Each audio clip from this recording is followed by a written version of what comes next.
எனக்கு என்னன்னா, அம்பேத்கரை ஏன் வந்து கம்யூனிஸ்டுகள் வாசிக்கவில்லை அப்படின்ற ஒரு பெரிய கேள்வி ரொம்ப நாளா எனக்கு இருந்துட்டே இருந்தது.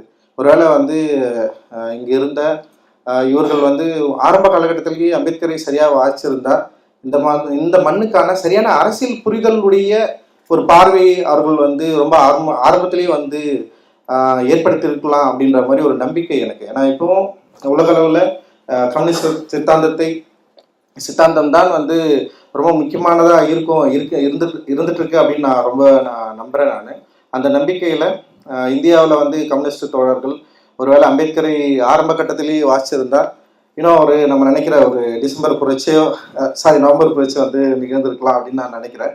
பட் ஆனால் வந்து அதோட போதாமை வந்து நான் நிறைய டைம் யோசிச்சிருக்கேன். ஏன் வந்து அம்பேத்கரை வாசிக்கல, எதனால அம்பேத்கரை வாசிக்க அவங்களுக்கு வந்து தடையா இருந்திருக்கு?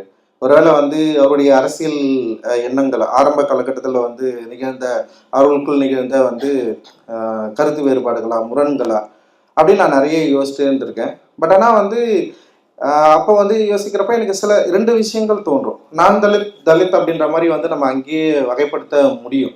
குறிப்பாக கம்யூனிஸ்ட தலித்துகள் வந்து அம்பேத்கரை வாசிக்கிறதுல கொஞ்சம் நெருக்கமாக இருந்திருக்காங்க.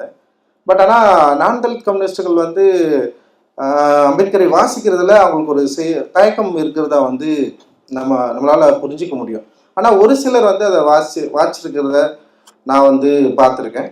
அப்படி வந்து நான் ஆச்சரியப்பட்டு அவர்கள் அம்பேத்கரை குறித்து பேசுவதை நான் நிறைய முறை கேட்டிருக்கேன். வாகிதா தோழர்கள் பேசினதை ரொம்ப ஆச்சரியமாக நான் வந்து பார்த்துருக்கேன்.